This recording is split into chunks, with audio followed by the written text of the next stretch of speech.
Welcome to the Strong Ambition Podcast. I'm your host, Rylan Crawley. I'm here to dive into what makes people ambitious and help you live an ambitious life with their stories around the concepts of nutrition, exercise, or mindset, because that's what I do and that's what I help people with. Today, I'm going to dive right into this because George Ryles has got so much information. He's an excellent strength conditioning coach that I ran into at a gym one day. He helped me heal my shoulder with a very unique way to look at injury prevention. So I don't want to take too much time because this is a deep one. We go really deep into biomechanics. So dive into this. And here is George Ryles. Good day, George. How the heck are you, my man? Yeah, I'm good. It's still dark outside here. Actually, it's becoming wintry. So I got my coffee, and luckily I'm in a bit of a routine of waking up early, so it's not been too hard on me. Yeah, I was actually doing the math before I jumped on, and I'm like, does he know that like this is a different time zone? And Yeah. with what you schedule, it should have said your time. And I'm like, oh, hey, It did. he's Yeah. up for getting early. What is it with you then? Is it later, or I forget which way it goes? It's 9. It's just after 9 right now. Oh, okay, cool. So we're 2 hours. Cool. Yeah. So that's great. Yeah, nice early routine, and got your coffee all ready to go. Oh yeah, new fresh coffee actually. My fiance just bought some new beans this morning, so it's pretty good. Not bad. I actually been exploring the espresso feature of my machine, and it's amazing. It's like cocaine in a cup. It's incredible, man. We got we were actually living with my fiance's parents in Calgary, kind of during the pandemic, and then we'd been like, okay, we should move out. It'd be good to move out, like just to give them their space, and we could do with our own space. And then we had Christmas last year, and like all our gifts were like house stuff. They're like, here's an amazing espresso, so you don't have to use ours and live here anymore. And we're like, oh, awesome.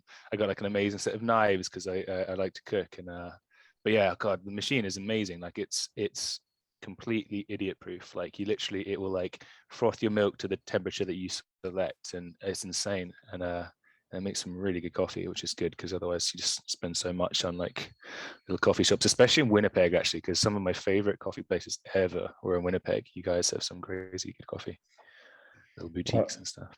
Yeah, well, it's great to know from your travels and stuff like that you actually have some good places. That's great to hear. Well, why don't we dive into this little backstory of yours, because I would love for listeners and viewers to appreciate how where you're from. I don't even know your full backstory. I just know a bit of it. We just ran into each other at Brick House one day. So why don't you tell us about yourself, how you grew up, and what made you kind of get into the career you're in now? Sure, I'll take a trip down memory lane. So I was born in the UK. It's probably quite obvious at this point. I kind of lived on the south coast, and I lived in the same house my entire life, basically. So my family home is kind of a cottage in the middle of the woods, basically. Pretty idyllic place to grow up. So childhood was basically like running around in forests, getting scratched by like bramble bushes, and fighting my friends, and rolling down hills and that sort of thing, which is in retrospect, a pretty good way to kind of grow up. And I was extremely lucky to have such a kind of privileged upbringing. But that was where it started. And then I went to a tiny primary school, so that's like age 4 to 11. I think there were like 4 other boys in my entire year there, and the whole school was maybe like 100 people. And I was a pretty kind of rambunctious little kid, running around getting in trouble a lot for reasons that started to become clear much later in life. So yeah, very, very active upbringing. Family were super outdoorsy. So our holidays would be like, we might go up to Scotland and go kind of on hiking and camping holidays, or we'd go on cycling holidays through France, or we'd go to Italy where my grandfather lived. And it was nearly always active. My dad loved to sail, so we'd sail. So pretty lucky, as I said. But that's probably where the outdoorsy kind of inclinations started to form. But it's funny, when you're a kid, you're like, you bemoan all that stuff. It's like they take you on a walk and you're like, oh, why have we got to go on a walk? It's so boring. And then you get to like adolescence and adulthood, and it's all you want to do, man. It's like it just comes back in a full circle. Then I went to a really good high school, where both my sisters went, and I wasn't the best student, and in retrospect, it's probably because, as I recently found out, ADHD doesn't really lend itself particularly well to small stuffy classrooms and being dictated to for hours every single day. But I was lucky because I had some teachers that kind of were supportive and would go the extra mile to make sure I did enough work to kind of get by. And that was also when I kind of really got into sports. So rugby was kind of the first key thing in my life where I was like, this is something that I feel like I can do, and it kind of gives me that sense of purpose, which I think I needed at that young age. Otherwise, probably would have ended up in all sorts of trouble. So rugby became the sole focus. Like it's not that I didn't like to study, it's just that it didn't come particularly easy to me. So anything that kind of gives you the physical outlet and gives you this opportunity to work and improve and see that change over time was hugely gratifying. And rugby is kind of where I found that. So I played about 5 other sports as well, including field hockey, which I don't know if you guys play much over here, but it's not that different to the form you guys like to play in little rinks. It's kind of on a soccer-sized pitch with a ball that's made of, like, it's rock hard, absolutely lethal, and then you play on like AstroTurf with sand on it. And as far as I can tell, the only purpose of the sand was to take as much skin off your body if you fell on and you slid along it, which is exactly what happened. Like it's kind of fun. And then rugby became it. So I kind of really got into training around, I want to say 13 or 14. My dad, like I said, whole family pretty fit and healthy and outdoorsy. My dad kind of took me to the gym, and I think I'd be moaning at him because I was one of those kids that was like a beanpole. Like I shot up to about 6'3" by probably 13, but I was as lanky as anything, like skinny kid. And I think I was just harping on, like, when is puberty going to kick in? Like, when am I going to get some of the good stuff? I want to be stronger. I want to be muscly. I want to not get my ass kicked in rugby every single game. Because at that point, I basically just stood there and I'd be this kind of lanky, nervous teenager just tackling these guys with like full beards who were like hit puberty at 8 years old and were like unstoppable on the rugby pitch. So I think starting at the disadvantage is kind of a useful thing because you learn the skill. And then I got into training, and with all the crazy hormones, they say puberty is one hell of a drug. So I was gymming pretty hard. I probably 8 to 10 hours a week in addition to running and rugby training. Like I kind of got a little bit obsessed with it, to be honest. But it was fun, man. Like I had one off season, so over the summer probably gained 40, 50 pounds in a year or so. And I think over the course of 2 years, I must have gone from, probably maybe 60 pounds of pretty much lean muscle. I ended up a bit of a behemoth for my age by the time I was kind of 17. So rugby became a lot more fun.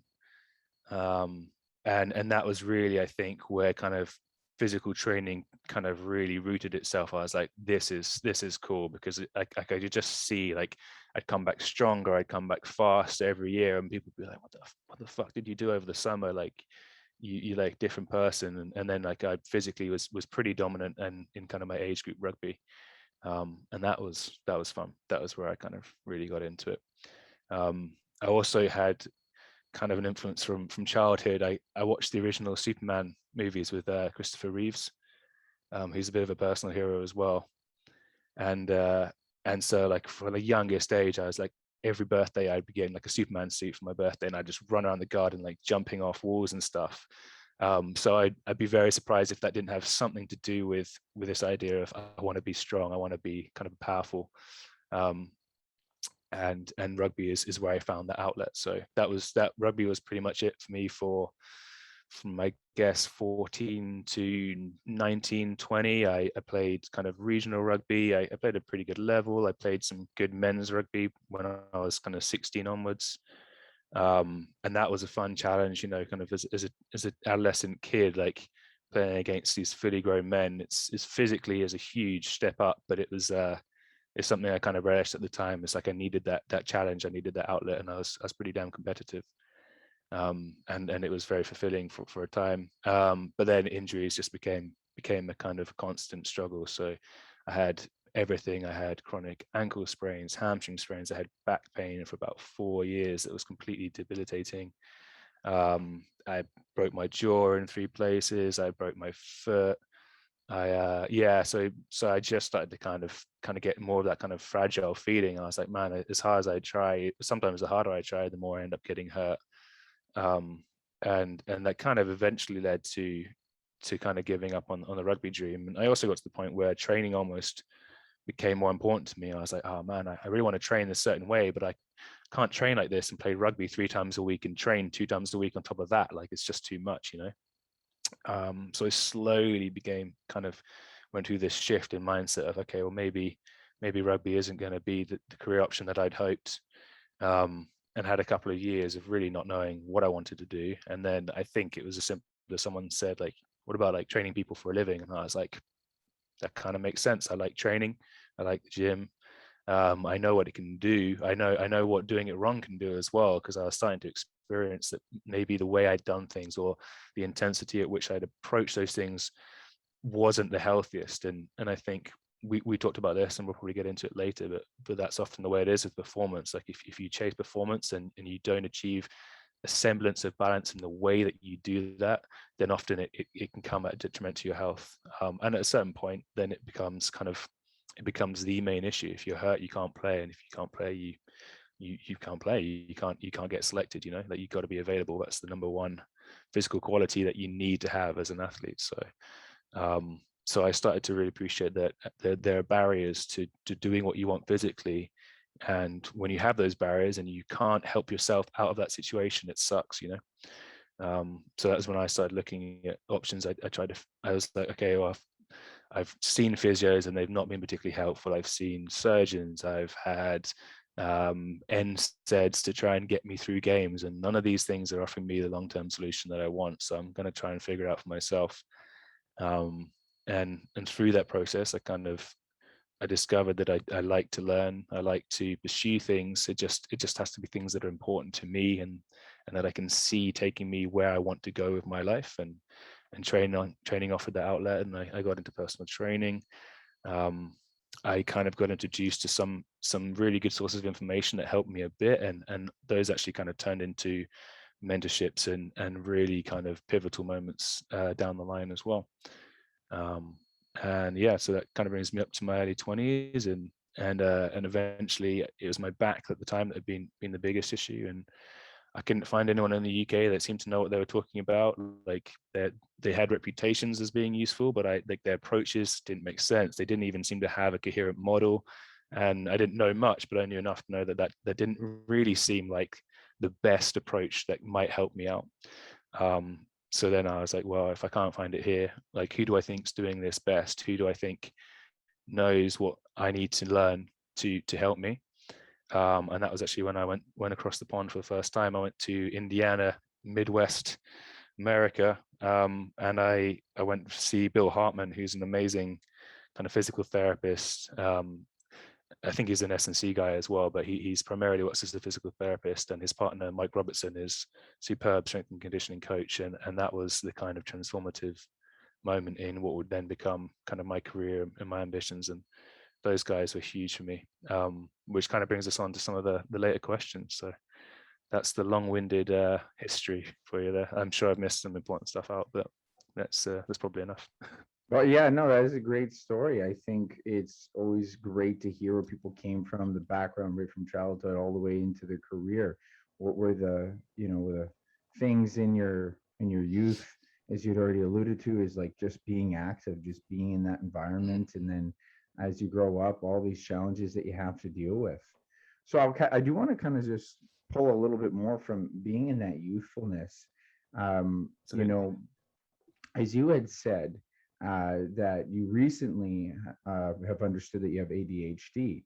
And so now when you reflect back on it, do you see how that was both a pro and a con to your upbringing? Yeah, I think there's kind of almost a romanticized notion about it sometimes, and there's some kind of studies that come out, and it gets presented as like, oh, ADHD can be great for creativity, and like there's some real benefits to it. And I do, there are some things about me that are probably related to that condition that I really like for sure. Like it's fun to kind of get enthused about things, as you often do. The thing that is a struggle is that you don't always get to choose what you get enthused about, and sometimes the goals that you have require kind of sustained focus that is very hard to achieve without help if you have it. And again, it's always hard to dissect, like, oh, what influence was it my brain is slightly lacking in these certain hormones, and what is just who I am as a person and environmental and choices that I made. But it definitely had an influence for sure. Like I always felt a bit sorry for my teachers because I know I'm a frustrating student. And it's a cliche I get about people with ADHD, I think, but the word potential always gets thrown around. Excuse me. In high school, because it's like it doesn't mean you're stupid, although you often end up feeling that way or feeling a bit useless. It just means that you have a kind of a very different ability to direct your attention. So there's kind of like the hyper focus part that I've definitely experienced, and anyone that knows me can kind of testify to the fact that, like, if I'm into something, I'm almost impossible to distract. It's kind of it's like an all or nothing is really a fairly consistent kind of part of the way I behave. So it's like, okay, I found rugby. Now I'm going to train in the gym 2 hours a day. Then I'm going to go to the track and I'm going to sprint. And then I'm going to go on a long distance run in the evening. And then tomorrow I've got 3 training sessions and I've got practice. So it's pretty evident, like, the exercise was my main outlet at that point, to the point that it probably became detrimental at a certain point. But I kind of enjoy elements of it, you know. Like I like going on deep dives in kind of rabbit holes of information. I kind of enjoy obsessing over things at time, and things that are brief and require a lot of attention, I tend to excel at. So like I always tested far better than I had any right to in high school, because you give me stress and you give me stimulus, and I'll be able to retain stuff better than average. You know, I kind of did pretty well in high school because there wasn't an enormous amount of information you had to know for testing. So I could just study a couple of days before and I could go in and I could come out with some pretty good grades, considering how little work I put in over the course of 2 years. I did all my coursework for English literature in a week because my English teacher was the only one with kind of enough nous to realize that I'd basically just been lying and fobbing everything off and not doing any work for 2 years straight. And I bought her on my prom day. I remember my parents were like, buy some flowers and go give them to Miss Eakin because you owe her kind of your grades for this one. So I did. It's kind of embarrassing, but I also knew at the time, I was like, I should do that because she helped me out. She basically grabbed me, locked me in a room for about a week and said, you're not coming out until you've done all 5 pieces of coursework. So that's what I did. And I ended up, that was probably my best subject, actually, probably for that very reason.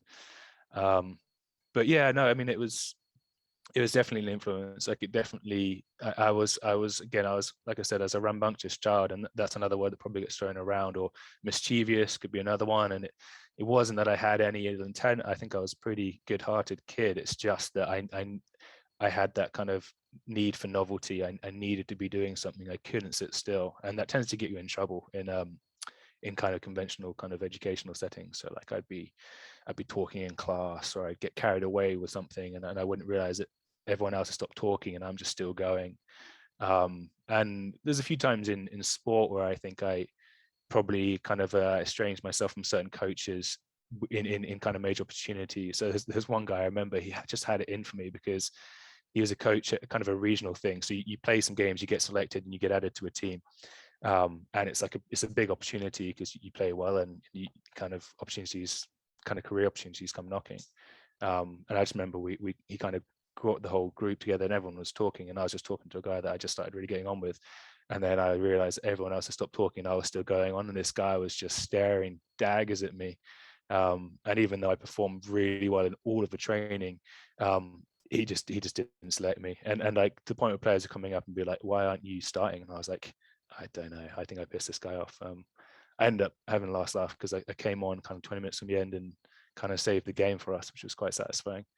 But yeah, it gets in the way, but it can be helpful as well. You know, it's you can kind of have this kind of fervent energy, and if you can channel it, it's great because I can get so much done in a short period of time, or I can go weeks of time and with the best of intention, just have an almost impossible time kind of doing the boring stuff that I need to do to actually get where I want to go. So So knowing I have it has been helpful, and medication's been really useful as well. And it's nice to kind of retrospectively be able to figure out kind of some of my shortfallings. There's something I can do about it in the future, and I can understand kind of some of the mistakes I made um, with a bit more clarity, which is definitely helpful going forward. So yeah, strong influence. Yeah, that's it's probably a bit of a cool experience to look back and be like, oh, okay, well, this was actually it. And when you describe all of these things that, the behaviors in school, and it reminds me of a few friends I had, or quite a few different people where they Yeah. are super high strung, high energy, high vibration people, and the amount of work that they ended up being capable of, most of their teachers wouldn't have fathomed. I think Yeah. one guy even, I'm pretty sure he got expelled, but he ended up running $1 million businesses. And Yeah, when people are channeled, it's different. that's it. It's a familiar story because everyone knows. Like, I can think of 5 people from high school that just didn't do particularly well in terms of their academic study, who are brilliant people. Like, they might be like the funniest person you've ever met, and like that's where their talent is. Or like one friend in particular, I think of him as like the modern Renaissance man. Like, he can do almost anything. Like, he's brilliant, but it's just he never had an outlet to use where his abilities lay. And I get that you need a system, and you need a way of educating a huge variety of people, and that's what school and institutions like that try and do. It just, by definition, there are people who slip through the cracks, and it's always a bit sad if they never find something that actually is suited to what they do. But I mean, I think personal trainers, I think I've seen research, but like we have a very high proportion of people who have ADHD compared to like the average demographics of other jobs, and it makes perfect sense. It's a good career for someone with ADHD, because you can play to your strengths a little bit more than you would be able to in like a 9-to-5 office job. So, which was something I knew from like age 8 I just didn't want to do. Which is partly why in school I was like, well, I don't know, why would I study this? Because I definitely don't want to end up doing what I'm told will be the end result. So why even bother? Like, I can do this other stuff that gives me what I want. But yeah, no, I think again, everyone has their own story, and everyone is idiosyncratic, and there's always a reason for our behaviors. And it's important to acknowledge that. And this is when we start to trickle across to training, because that's my same approach. It's like my biggest thing, especially recently when it comes to dealing with a client, is I try and forget anything about what my biases are, and I just try and look at them on an individual basis and say, let me figure out like what they're about, how they move, why they move that way, and then I'll work back from that to figure out how to work my method to that individual, because it's the only thing that works particularly well. Because otherwise, people slip through the cracks, like we're just saying. So it's kind of a universal principle. It's like we all have similar kind of patterns of behavior, but the way in which those are expressed and the things that influence those are always going to be individual, and it's kind of important to account for that when you're coming up with a strategy. Yeah, I like that kind of analogy into movement itself. It's like you got to make sure that you're fitting the individual and the individual's tendencies, because it's all their tendencies. You can't force a peg into a round hole. And Exactly. it's yeah, I think that's a really cool way. So just a little bit more on your upbringing, because you did get so inspired with training, getting into the training and stuff like that. Is there any other great inspirations or moments that really shifted you in your upbringing?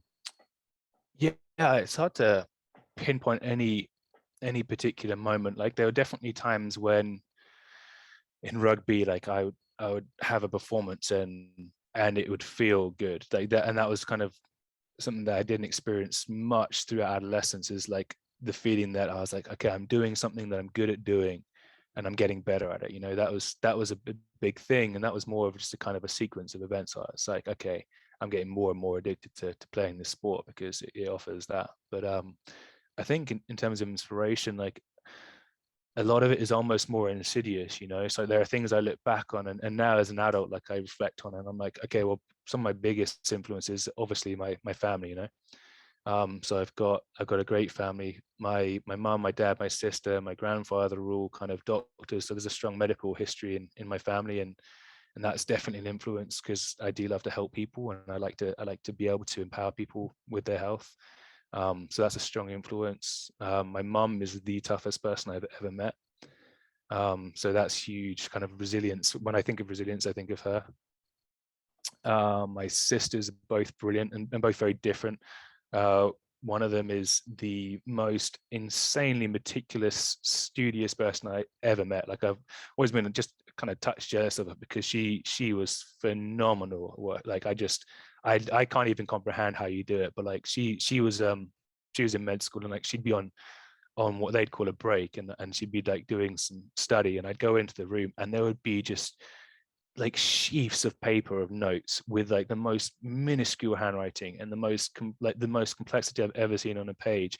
And like, she'd have done that in the morning, and like the whole table would be covered stuff she'd done in the morning. And she is brilliant. And like, she was like some of the best grades in the whole high school, and then in a university, and then as a doctor she's testing in like the top percentage. And it's just, so she is insane. Like, I'd like to say that she influenced me, but unfortunately I haven't been able to pick that up as well as her. I'm a bit more chaotic in the way I try and learn things. But yeah, but her dedication is definitely inspirational. And my dad was, he was a great dad. He was kind of really encourages that kind of childhood curiosity, which I think is huge for just kind of fostering more of a kind of beginner's mindset, which for me is the foundation of being a lifelong student of whatever your craft is. And yeah, I mean, I definitely say he's an influence.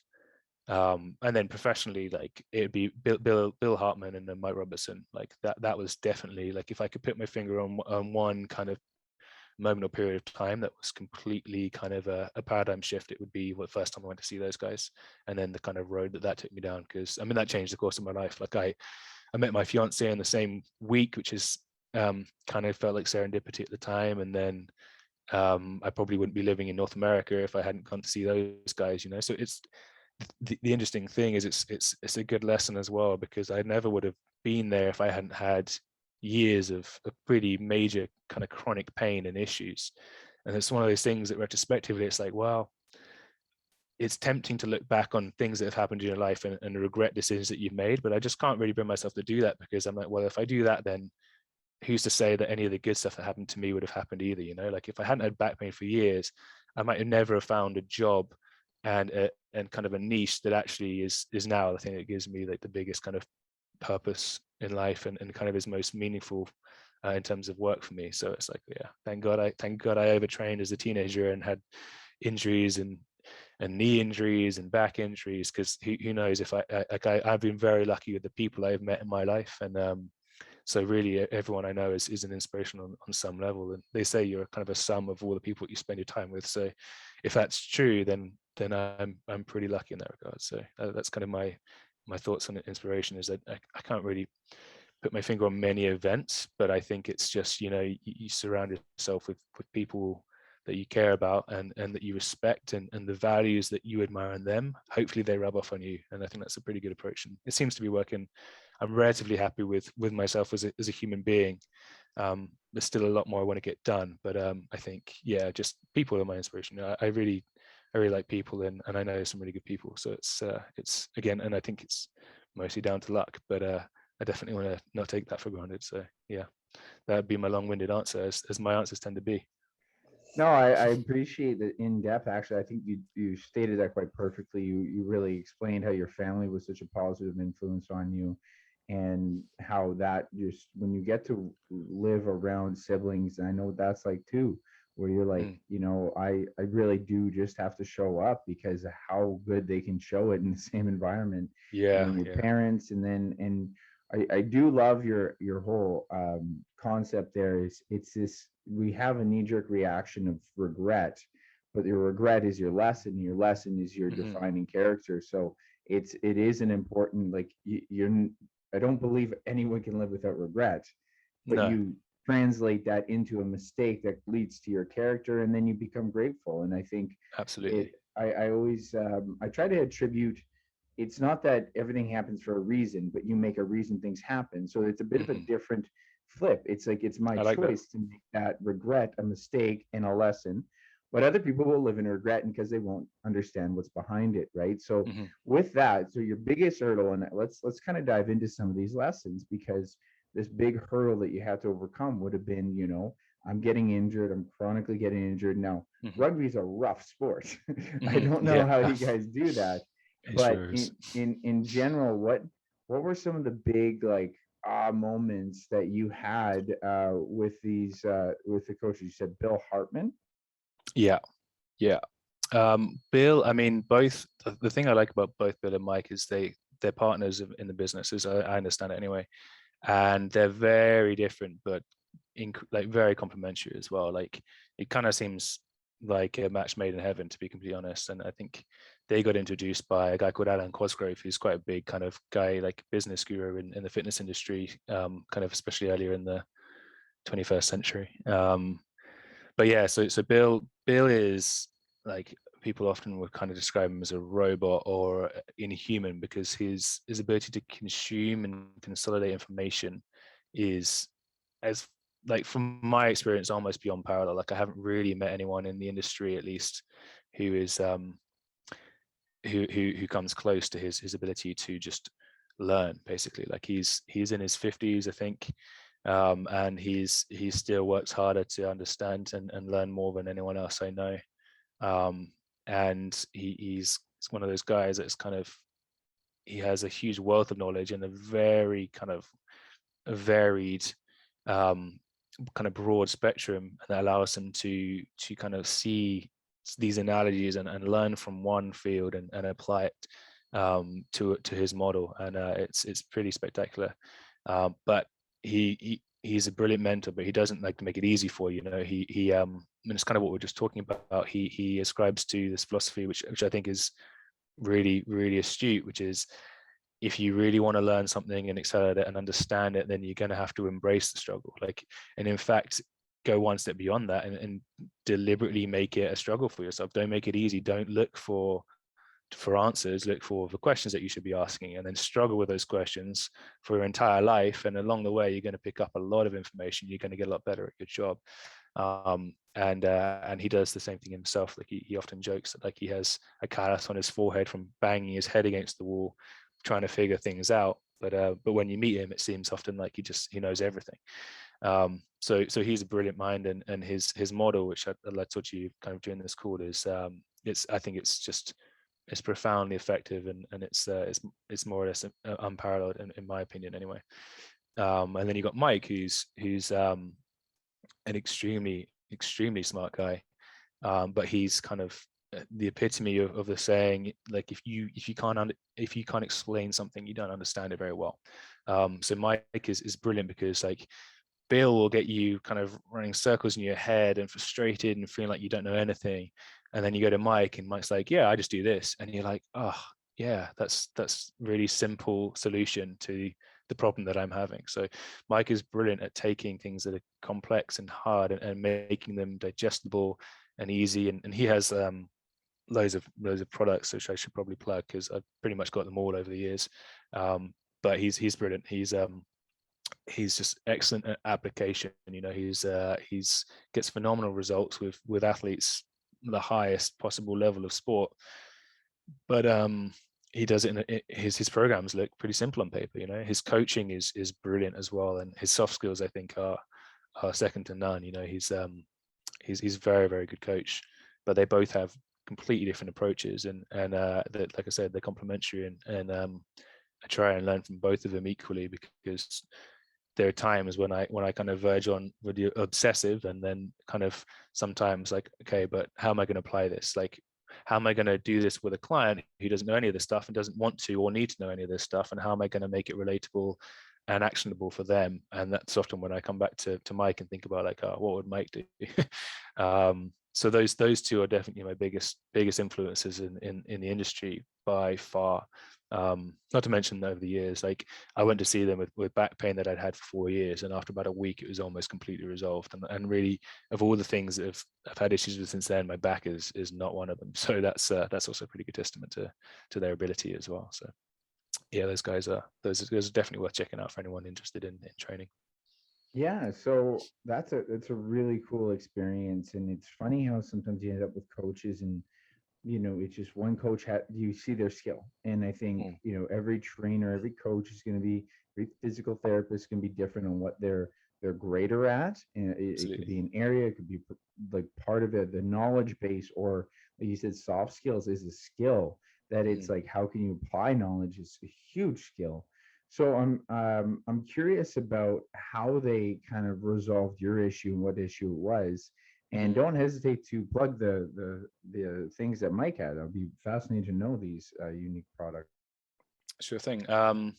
Yeah, I mean their approach has changed a lot since I first went there, and I think that's always a sign of a consummate professional and a master of the craft. It's like we talked about this, but it's like I think if you're really really dedicated to getting better and learning and mastering your craft, then you should be pretty uncomfortable thinking back a year or 2 years ago and seeing the way that you approach things, because you should have learned a lot since that point. And they're a prime example of that. Like I said, both masters of their craft by any way you would want to measure that, but they both have that beginner mindset. Like they're not resting on their laurels. Like their system in a year's time will probably be more effective than their system now, which doesn't undermine how effective their current system is. And even their system 10 years ago or 7 8 years ago when I first went there was, but actually that was my first kind of induction into PRI, which I know you want to talk about. So PRI is kind of a school of thought, and I'd say they're biased a little bit more towards physical therapy in the way that they apply their model. But really, what it is just it's a different lens for seeing human movement and behavior through, which was very very influential and useful. And I wouldn't say I use that per se or use their model now, because I'm definitely more influenced by Bill's kind of iteration in his model. But that was ultimately the approach he took. So one of the reasons I actually reached out to them is I think I'd been following them on social media and their websites and their blogs for the longest time, and they had an assessment of some guy, and he basically presented in terms of movement in the exact way that I'd identified with my own movement. So and then they're like, and we did this, and like here's how he's moving afterwards, and I was like, I didn't even know that changes that significant and that immediate were actually a possibility.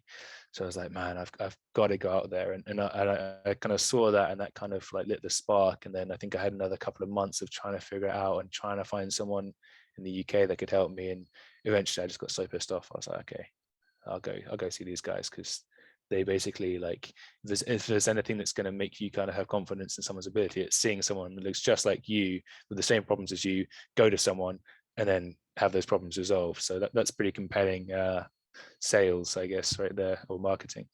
So I went out there and kind of Bill assessed me, and it was kind of meticulous in its detail, which I hadn't experienced up to that point. So I was like, well, it makes sense. Like, he's actually taken the time to figure out why how I move, which no one else has done to that point, which seemed bizarre to me at that point.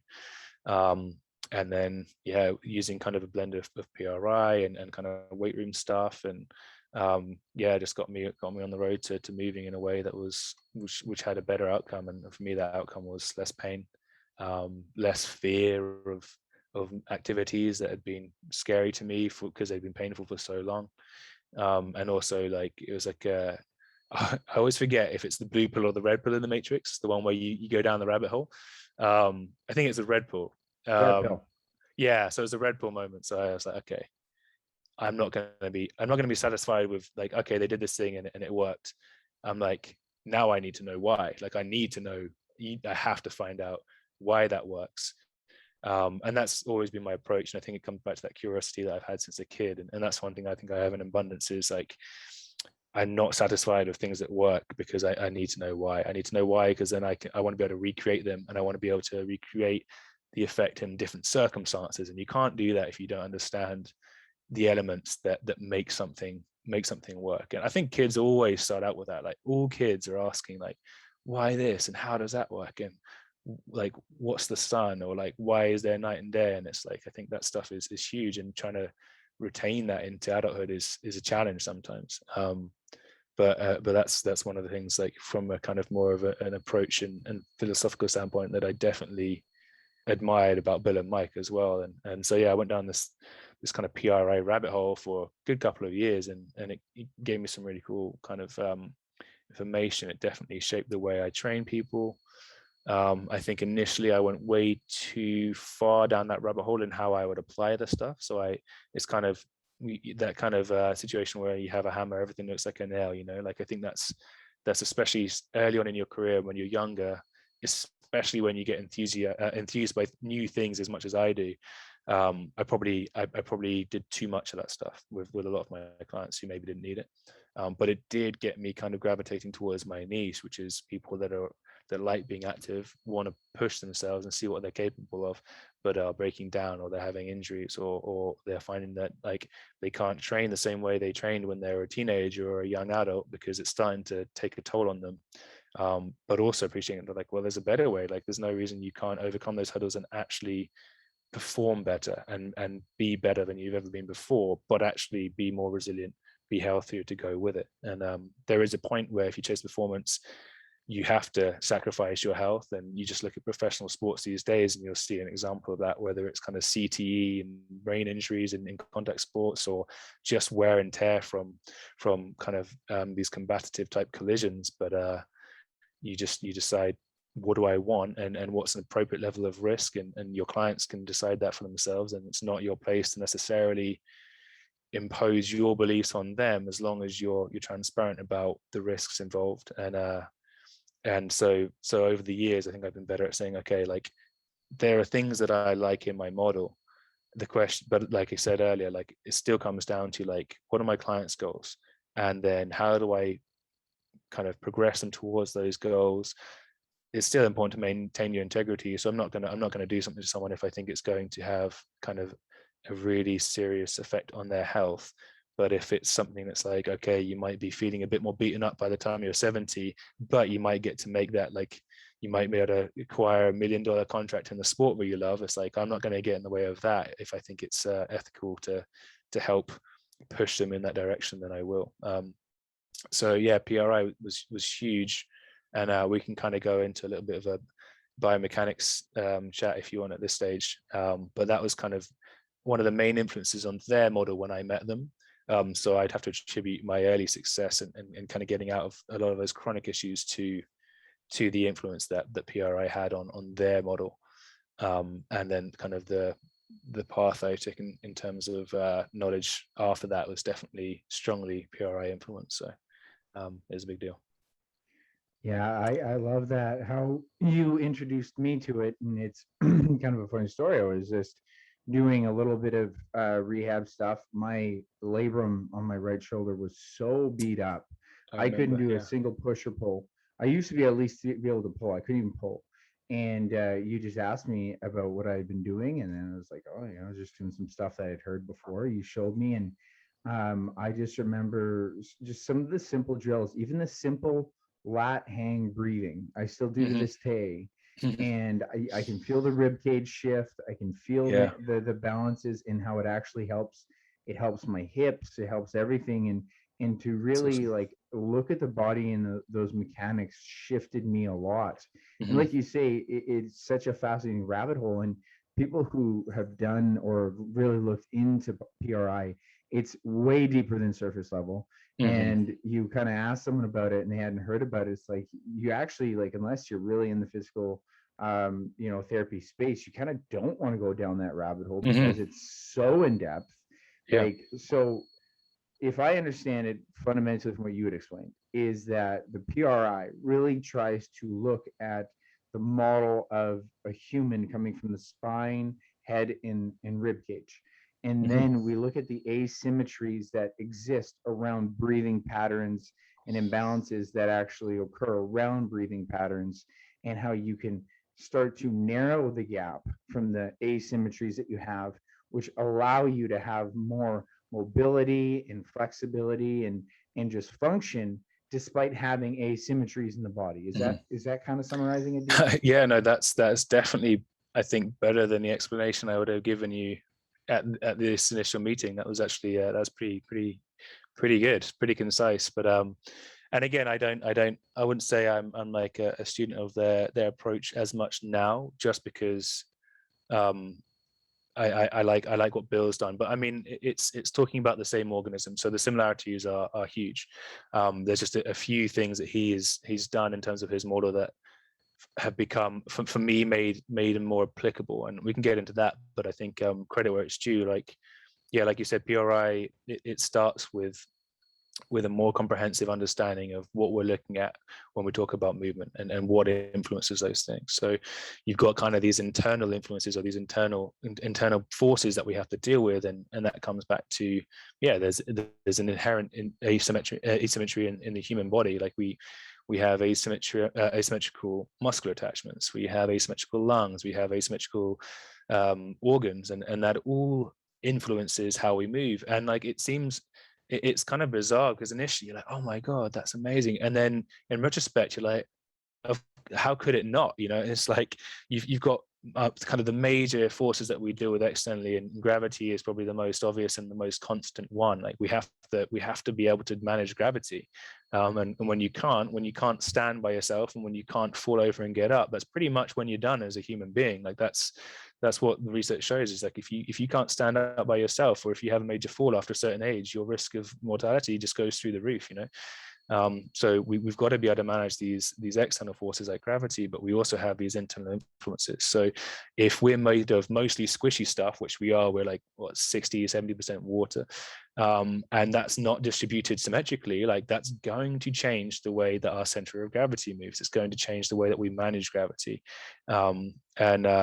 There's a kind of a term in physics called precession, and I'm going to absolutely butcher the explanation of this, but the way I apply it to the kind of the concept of human movement is, like, if we've got this uneven and asymmetrical distribution of stuff in our body, and you've got a kind of more linear constant force of gravity, like, if you take a linear force and you have an asymmetrical structure, then that creates spin typically, and that's I think that's what precession is. But that's the way I kind of visualize it anyway. And it's like, well, you got to know that stuff is there, because if you're trying to improve our ability to deal with gravity and these forces, which is really all we're doing in sport, it's like all we're trying to do is teach people how to deal with and apply a lot of force, and move their bodies from one area to another area, and get in whatever shape you need to be able to kind of perform the task at hand, be it rugby, hockey, and or running in a straight line, or swinging a golf club. Like, you want to know what's going on and what your internal biases are, because they're going to show up. They're going to show up in your performance. And what I like that you did there is that I think a lot of people kind of get turned off of PRI and certain elements of it, because this idea of like asymmetry is a bad thing, and they've never really said that, and it's not. Like, there's plenty of example in nature that actually asymmetry is extremely efficient. There's a really cool study on fish, actually, where they basically genetically engineered fish to have symmetrical brains, so each hemisphere of their brain was symmetrical, and they perform singular tasks equally well as asymmetrical normal fish. But as soon as you introduce kind of this multifactorial scenario, so maybe they're trying to find food, but they introduce complexity with like a threat or something, their performance just absolutely tanks by comparison. Because like, it's, if you need to do more than one thing, which we pretty much always are doing, it doesn't behoove you to have a brain that is symmetrical, because you can't kind of compartmentalize these different sources of information to the brain, and have one area of your brain controlling one side of your body, which is how it works. So asymmetry is important, but it is really a powerful thing to be able to have. Like, most of the best athletes, I would say, are almost more asymmetrical, at least on the surface, than others. Like, Usain Bolt's got a crazy scoliosis in his spine, and he's the fastest man that has ever lived. And I don't think he's going to get beaten for a while either. And you see all sorts of things that you see these deviations from, I think, what has traditionally been coined as like good movement, which often people will think of as symmetrical movement, and you see deviations from that at the highest level of sport all the time. So it's not a bad thing. It's an influence, and it's a bias, and it affects the way we do things. And sometimes that can be a good thing, and sometimes that can be a bad thing. So it's not to say, oh, you're asymmetrical, that's why you're in pain. That's not really a very kind of empirically backed statement to make these days.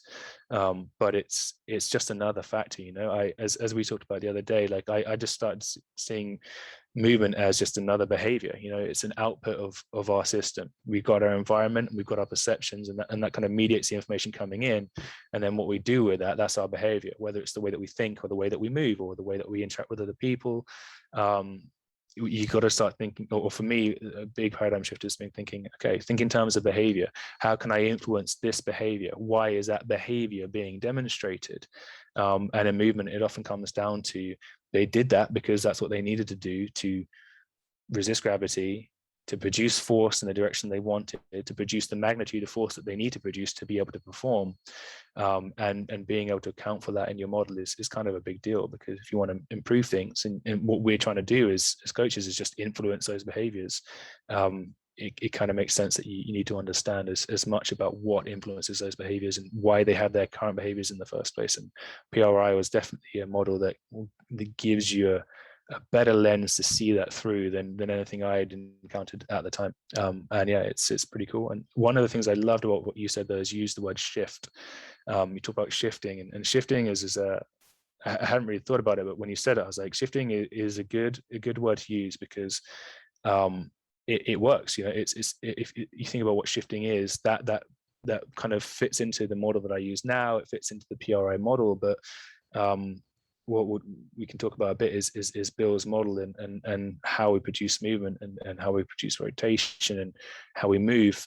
Shifting is a huge deal. Like, we are mostly made of squishy stuff. And I also liked that you talked about kind of the out kind of central to outward approach. So you look at the axial skeleton, you got the skull, you've got the spine, you've got the sacrum. And we evolved those first. You know, we had those things before we had limbs. So those things are probably a pretty big influence on the way that we move. And then we have these kind of spinuous processes and transverse processes that turned into a rib cage over time, and turned into our innominate bones, and turned into our scapulae. And like those used to be spinal processes that over time gave us the better ability to move in a more varied way, because they turned into shoulder girdles and pelvises, and then into limbs, which are pretty cool. Limbs are useful for getting from A to B. And again, you start with, where did we come from? We were along squishy tubes. We were squishy tubes, and we kind of had a spine in there. And what that means is that all that squishy stuff probably matters for how we move even now. And really the way that things that are squishy tubes move. So you look at worms and you look at snakes, like they don't move via a series of levers, which is how we usually learn anatomy in the human body. That doesn't really work that well. That model is very limited, and there are many examples, both from research and just kind of anecdotal, that support that kind of hypothesis. Is we aren't machines that move with a series of levers.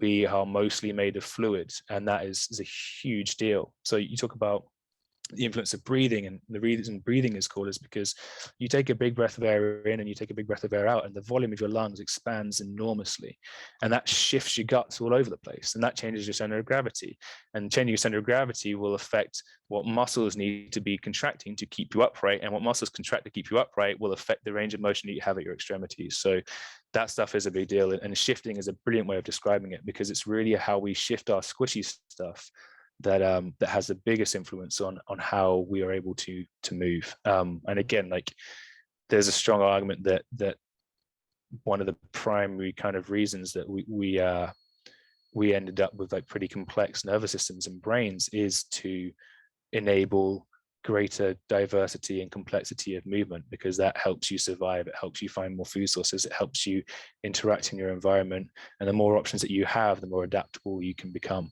And that's kind of really, I think, the starting point. Like, movement is probably one of the first behaviors that we ever had. So that's why I think of it as a behavior now, and it's like, it's a bit of a no-brainer retrospectively, but it's an important thing to understand, is where did you come from, and how does that influence you now. And we're talking about movement, but that's just a kind of a concept that pretty much transcends movement. Is like, yeah, where we came from matters, and it affects the things that we do today. You know, we've just been talking about that for the last probably hour at this point, because I've been rattling on.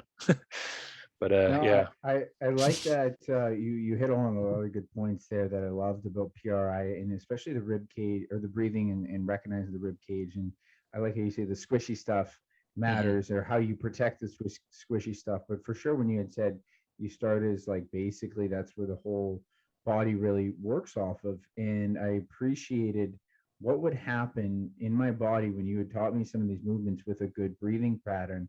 And Hmm. then, when you team up a little bit of the, just the physiology matched with the biomechanics, and then Hmm. the biochemistry of breathing, and how the breathing is actually the gateway into the autonomic nervous system. Hmm. Whenever I would breathe, like there's one thing to stretch, and I always tell people, stretching is one thing, but if you don't breathe into a stretch, you're probably not going to know it very well. And that's what you got to try to get Hmm. your body to do, is to know it. So I Yeah, yeah. love like the breathing mechanics about the PRI kind of movements and patterns that you had me do. And that was probably one of the biggest things that changed. And so when I was doing this with you, and I'm really interested in how you evolved, because it's like, Mhm. hey, should I do a PRI course? Like, I want to know this stuff, want to know better. And you're like, no, I wouldn't do that. And Yeah. so how Yeah. did you evolve, especially from more of a strength and conditioning background, to be focused on, you're trying to improve some, because it's not quite fully rehab, not quite full physical therapy, but this interlude that all strength conditioning coaches have to fucking deal with, which is injured people, but Yeah. not too debilitated injured. Yeah. Yeah. So I think the thing that's really important, and I'm always careful to kind of delineate, is like, yeah, I'm a trainer, and I don't even have I don't have any kind of academic certification to really fall back on, that I would advise anyone to trust implicitly, explicitly. But pain is part of life. Everyone experiences pain at some point, and our job is not to rehabilitate injuries, and it's not to do stuff to tissue to help people recover. Like that's well outside my lane, and there are people who are going to be far better for that anyway.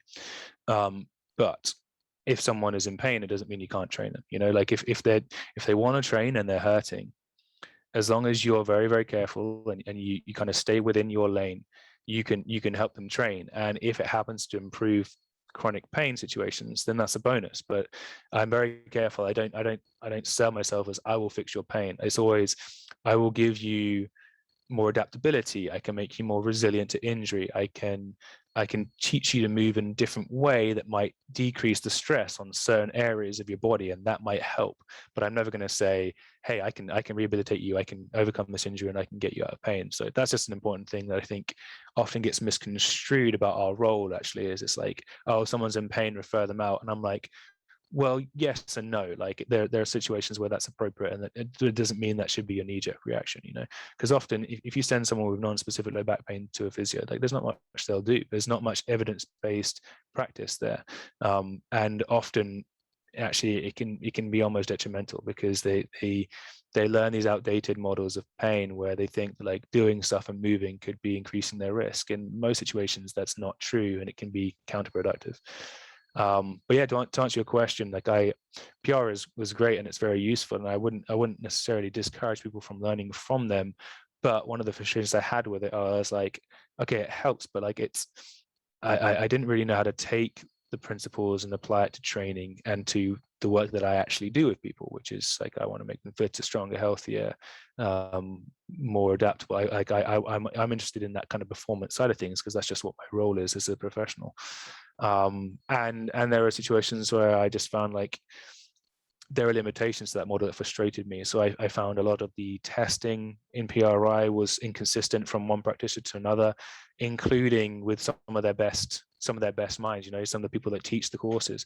I'd go to one of them and they would test me a certain way, and I go to another one the next day and they would test me a different way. And like a lot of these kind of changes are transient, and they can be that way. But I know when I'm seeing someone leaning into their biases maybe a little bit too hard, and I try and be aware of that. And I just found that actually the application was limited for the people that I was seeing. So luckily for me, that's where I kind of just fall back on Bill and Mike's expertise, because they do both. Bill works with some of the most kind of extreme kind of end game kind of injured, kind of limited options kind of demographics that you can imagine. And Mike pretty much works with anyone from kind of general population clients who want to lose weight but maybe have a stiff back, all the way up to NBA players, NFL players. You know, he kind of really he goes all the way through that continuum. But I think he's mostly biased towards the kind of high performance stuff these days, and he's very, very good at that.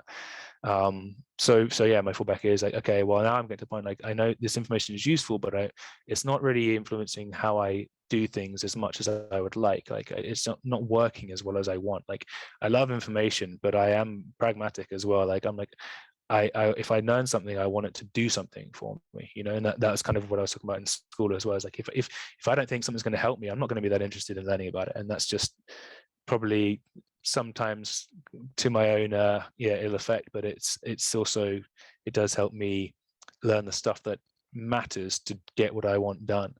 And that's kind of when I kind of fell back a little bit more to Bill and Mike and followed with how they were progressing their model. And like I said, some of the stuff I've learned more recently, especially kind of the model that Bill's developed, has been a step up for me in terms of what I can learn, how I understand things, and how I apply them. And that has been huge. Like, PRI was transformative, but this stuff is like, it's really quite brilliant. And it also, I think it empowers me better with the tools to see things and figure things out for myself, which is exactly what Bill encourages. But it's also, I think, the most useful takeaway in many ways, kind of irrespective of the knowledge and the application that I get directly from just learning this stuff, is, okay, it's kind of fostering that mindset again of, okay, understand things well enough so that you can figure stuff out based on what you're seeing, which is ultimately what coaching is about. You know, it's like, and a part of that is it's empowered me to say, like, okay, well, maybe I see someone and they're in the gym and they have a sore knee, and when we do a lunge with this leg forward, it doesn't look like I want it to look. And in the past, I'm like, okay, well, maybe we'll go and do loads of breathing exercises lying on your side. But now it could be as simple as, okay, well, we're just going to hold this weight in a slightly different way, and I'm going to give you a different cue in the way in which you go after this. And not only does the movement clear up, but their table test improve as well. And I never had to get off a gym floor, you know. So that stuff is powerful. And I think probably a good time to segue into kind of some of Bill's model and my understanding of it, and I'll try not to bastardize it too much. But if you've got the time, I can dig into that, because that's, I think, where the real meat of what I can potentially offer to people kind of comes down to these days. Absolutely, yeah. Let's dive into that, because I'm personally really fascinated with it, because that was how we had done it, was more PRI stuff, and I had the same issue with my client where it's like, okay, we're doing breathing, and it's like it kind of gets better, but then it wasn't actually really truly curing movement. Exactly, and that's a source of my frustration. You know, I'm like, I'm not someone who will keep doing something if I don't see the results that I want. And I don't think anyone, I think if anything, if there's a benefit to having ADHD, that might be one of them. It's like, why would you do that? You know, like, there's that quote of definition of insanity is doing the same thing, expecting different results. And that's actually misattributed to Einstein. I think he never said that, if I recall correctly. But it's still a good little kind of soundbite.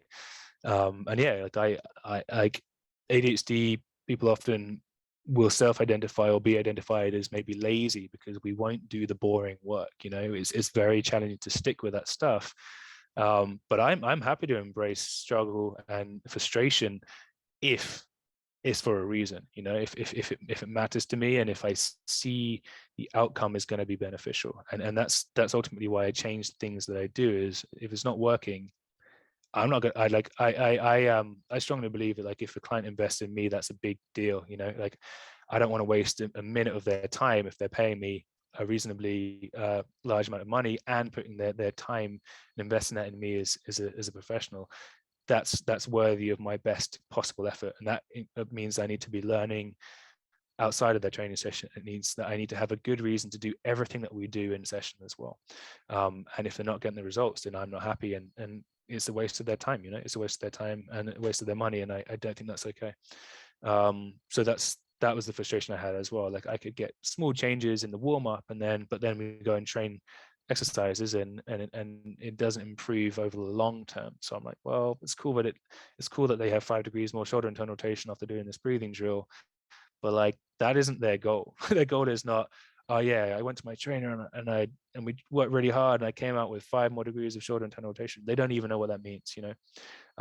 And that's important. And as I get more experience, it's one of those things you appreciate more as you have a bit more experience. Is like, try and leave the shit that you like at the door if you need to, because the only thing that really matters is getting the clients what they want. Like, firstly, from a business standpoint, if you don't do that, you're going to be in trouble. But also, like, from an integrity standpoint, like, that's what they're hiring you to do. So you better find a way of doing that, or tell them to go see someone who's going to do a better job than you. Like, that's my honest approach. Like, if someone isn't a good fit for me, that's great, because I can send them somewhere where they're going to get even better results, and that demonstrates to them that I have integrity, and maybe one day I will be a good fit for them, or maybe their friend is a perfect fit for me. And so I don't do it with those ulterior motives. I do it because my integrity matters to me. But I think it's an appropriate way to behave as well.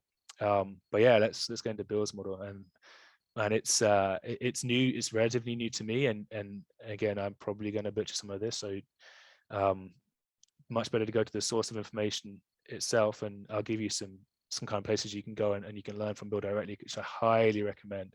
One of the best investments you can make.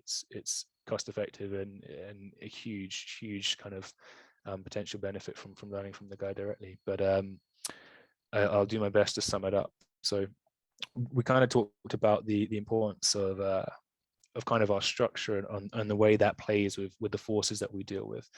So that's gravity, and that's the internal forces caused by asymmetries, and our kind of primary goal as an organism is to like make sure we can stay upright, make sure we can move, like moving and be able to stay upright. This almost a requirement for life, you know. It's we're lucky these days in that there are people who are incredibly unfortunate who have disabilities who can't necessarily do that by themselves. And one of the coolest things that we've done as a species is we can still support those people these days. Like, modern history has been just getting better and better at helping people who are very unlucky or have shittier situations. But ultimately, from a survival perspective, being able to be upright and locomote is pretty damn important. So our body will find a way to doing that if it can, whether it's walking on one leg, or it's walking on your hands, or it's crawling. Like at any point in our life, our body is finding these strategies to move. And you can watch us learn it for the first time when you see babies learn to crawl, stand, roll, all this stuff. But it's an important influence. That's a priority for our brain, is to make sure we can move. And our structure has a really big influence on that. So remember where you came from is probably, I'd say, one of the main principles. And that kind of relates back to what we were saying, like, remember what structures evolve first, because those are probably going to be some of the bigger influences. And recognize that when structure changes, movement's going to change as well. Recognize where you came from in kind of embryonic development as well, because like there are some clues there into why we do certain things.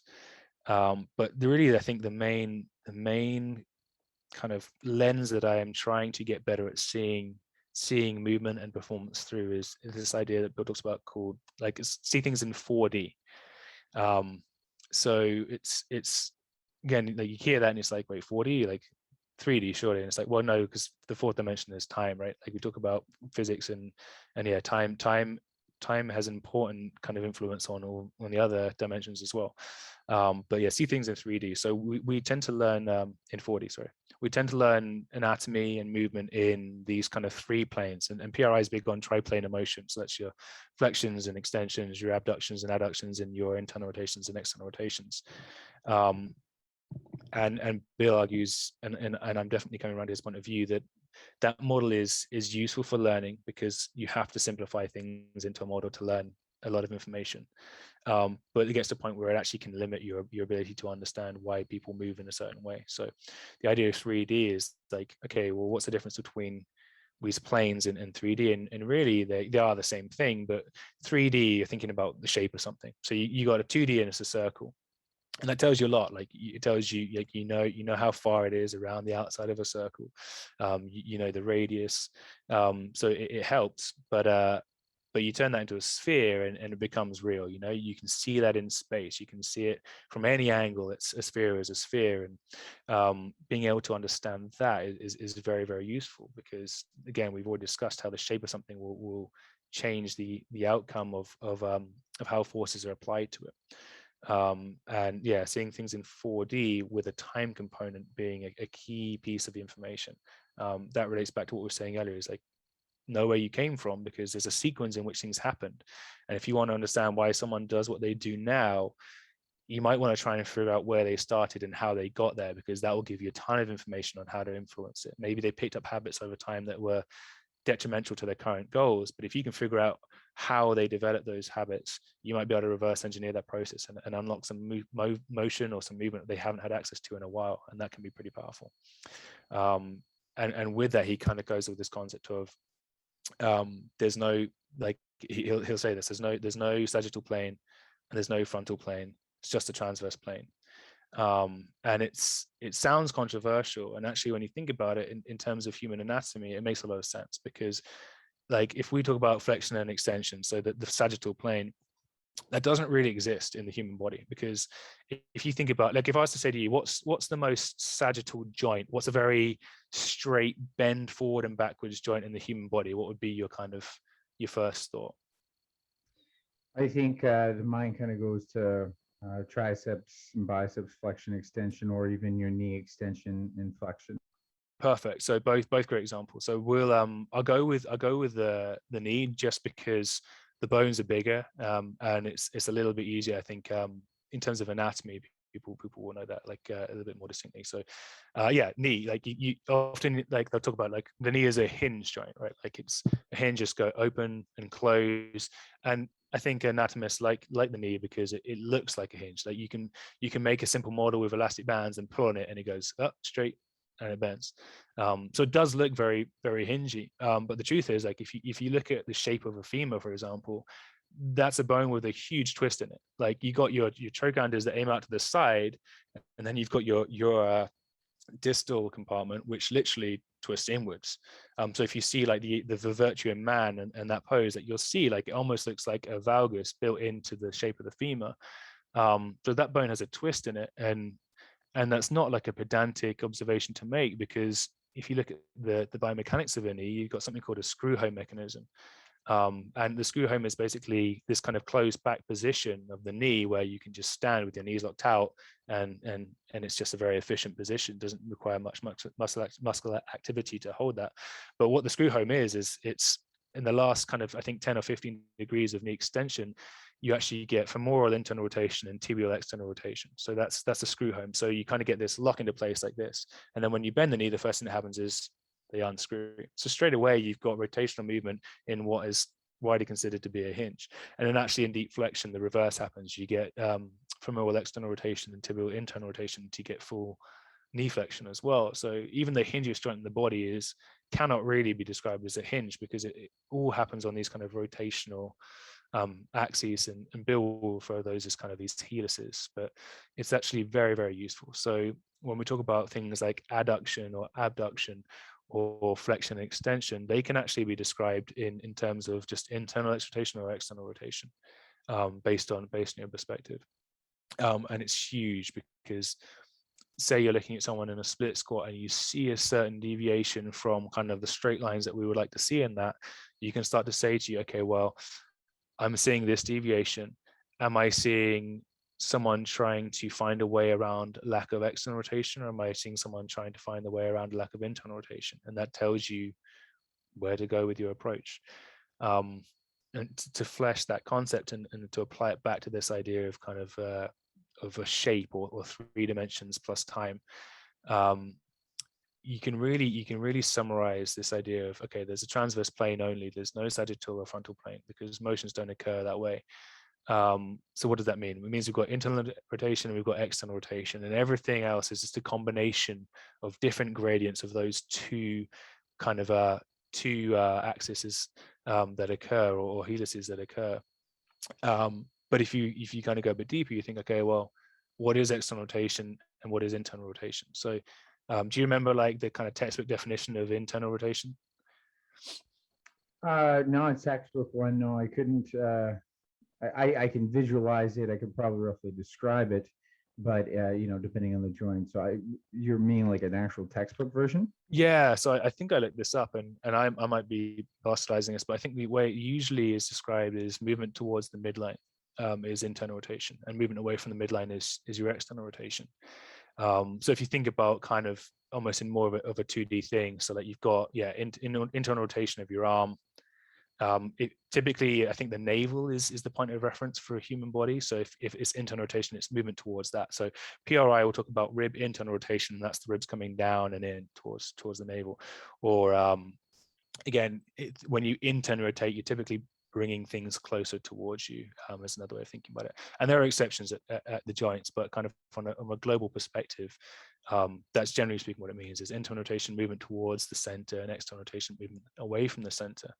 But if you apply that to a 3D shape, so if you have a sphere, for example, and you have this point that's right in the middle of a sphere, well, what would movement away from the center look like? It look like this expansion, right? And then moving towards the center would look like compression.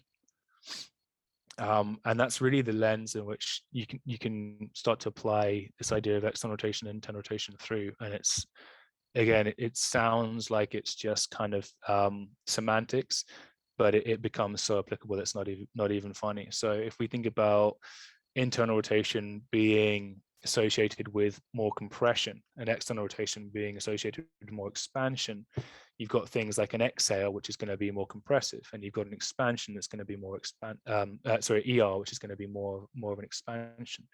And you start to think about performance, and you think, okay, well, what do boxers, you used to box quite a lot, right? Yeah, that was my So when you land a punch, are you going to breathe in, or are you going to probably breathe out, or maybe hold your breath?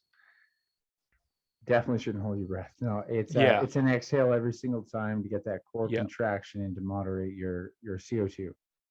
Yeah. So you exhale, and again, if we're talking about whether that would be compression or expansion, there's going to be a compression, right? Like you exhale, you compress, your rib cage will actually literally compress in dimension as well. Like if I get you to breathe out all your air, you're going to shrink in kind of almost like a corset. You're going to compress. If you breathe in, you're going to expand. Another example, you're got a heavy weight on the bar, you squat down, you get to your sticking point. What do you do? What do you do with your breathing to try and get you through that sticking point?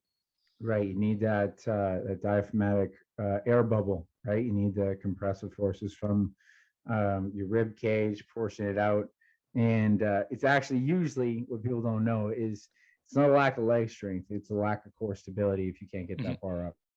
And actually because this can seem like a wishy-washy concept, I really like the Valsalva as a really good example of that, or actually just the idea of bracing your core. So loads of research done on like the inherent strength of like the structures of the spine, and it's kind of crazy because you put those things under load and they really can't deal with much force at all in the absence of intra-abdominal pressure, right? Like you've probably seen the same research.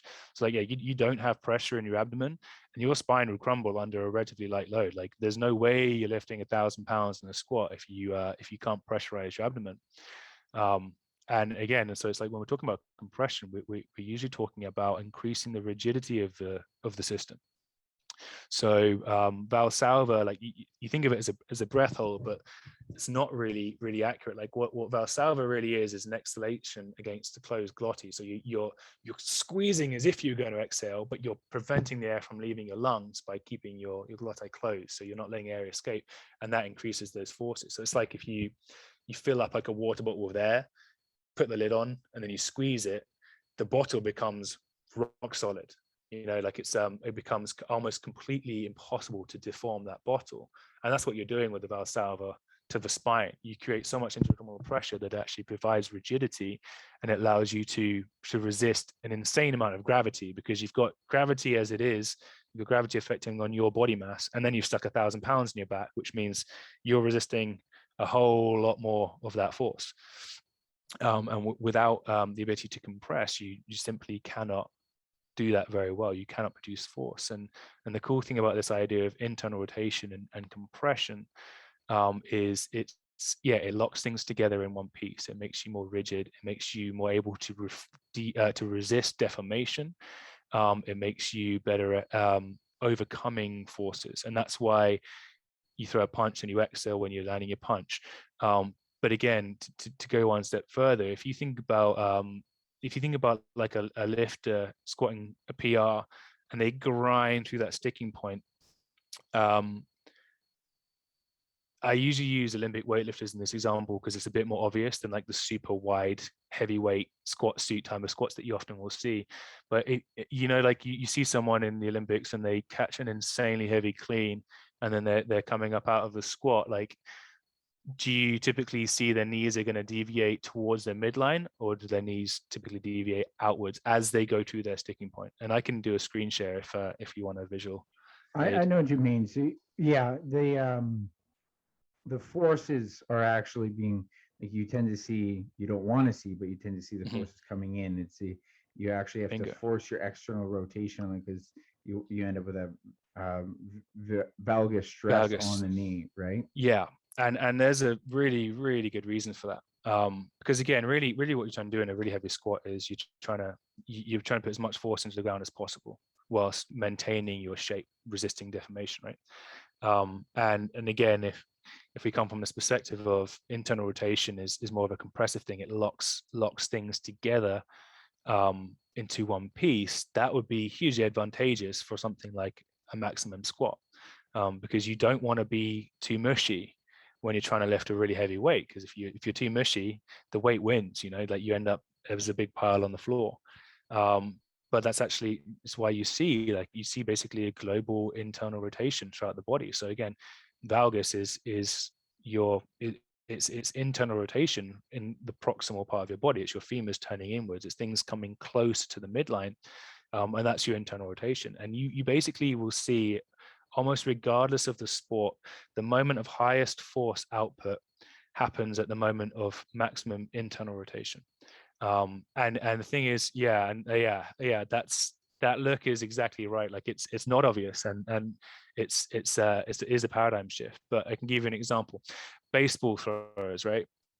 Layback. I can't even demonstrate it, but their layback is going to be like 90 degrees beyond what I have, and that's in a position of extreme external rotation. But they accelerate the ball, but the highest moment of force, the force they impart into the ball actually comes higher. Like when they release, it's here, right? So from here, in that end range position, you don't actually have the ability to create an enormous amount of force. You just need enough to get the ball rolling. And then as you come back into this more internal rotation position, then you start to be able to apply more and more force to the ball, and then you let go of it in this point right here. And this point here is really biased towards internal rotation. There's my arm, I'm in internal rotation. I'm also at 90 degrees of shoulder flexion, which actually biases internal rotation at the glenohumeral joint as well. Swimming, front crawl, you're starting off in flexion and external rotation, but when you really start being able to push into the water is right in this mid-range here. And again, this is internal rotation moment at the glenohumeral joint as well. And it's almost universal. If you look at running, or if you look at walking, actually is an even better example. The highest ground reaction forces happen when your tibia is kind of advancing over your midfoot. So right about here, just before your heel lifts up. Because when your heel lifts up, that's when you've overcome gravity and you're actually starting to come away from the ground. And if I'm coming away from the ground, there's less force that I can push into the floor. Does that make sense? And that's why, like on the moon, you can't push into the ground very hard because you just will float up, right? So you can't push down into the ground with the same amount of force when gravity is reduced. But if you're moving away from the ground, you're basically resisting gravity. There's less gravity. So the point of highest force in gait is just before your heel breaks off the floor. So your foot tends to be flatter, your tibia tends to be right over the middle of your foot. And again, that means that your foot is right under the center of mass of your hips, and that's an internally rotated position at the femur. So it's a pretty universal principle. And the reason it's universal is because it's not what we think about it. It's not these three planes of motion. It's not things that are turning and flexing. It's just, how do I lock things together and push down harder into the floor? And that's internal rotation, and that's compression. And that's why you hold your breath when you're coming through a sticking point. Or if it's really hard, you might even do a very forceful exhalation as you come through the sticking point in a squat. It might even be involuntary. Or maybe you do hold your breath, but you exhale blood through your nose and your eyes instead, because you're straining so hard, like the pressure gets so high. So the principle of external rotation being more of this expansive and often higher velocity type situation, and internal rotation being about locking everything together, compressing, and it slows down actually. Because again, if I'm landing in a jump and then I'm coming up as high as I can, there's a point in the bottom of the jump when I've landed on the floor before I reversed that I'm completely motionless, right? That's that amortization phase, I think, in plyometrics. But at that point, you're getting your maximal internal rotation. I'm putting as much force into the floor as possible.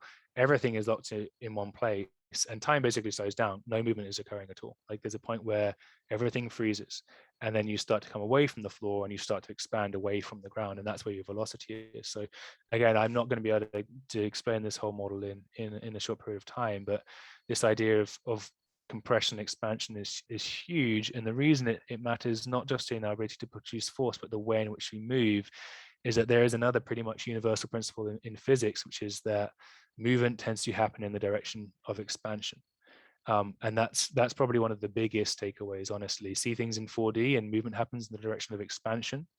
And then when you start to see external rotation as this expansive bias and internal rotation as this compressive bias, you can look at the way someone's body is shaped, and you can look at the way that they move, and you can figure out where they're going to be lacking motion at the joints. You can figure out what positions you need to put them in to improve their expansive capabilities in one area, maybe teach them to compress another one, and you can change that in real time. And it's pretty fun to do, and it's pretty powerful as well. But yeah, movement happens in the direction of expansion. And you think about pressure dynamics. So weather systems are a good example. So like you have areas of high pressure and you have areas of low pressure, and stuff moves from areas of high pressure to areas of low pressure. Same thing, like that's what osmosis is, and fluid dynamics are the same thing. Another example is if I have a bar of soap and I squeeze the back of the soap's going to squirt out this way, and that's because I've compressed this side and I've expanded this side, and the movement happens in this direction. And the same thing happens in the human body, because we are unfortunately subject to the laws of physics, which are pretty concrete at this point. And it really matters, because if I'm really compressed in the backside of my body, it's going to make me very good at going forwards. But it is also going to lock more things into one piece, because again, compression locks things together. And that's great for putting force into the ground and going forwards, but it will eventually steal the range of motion from my joints, because the way that we compress ourselves is using these big superficial muscles on our body. Muscles are pressure managers, they're squeezers.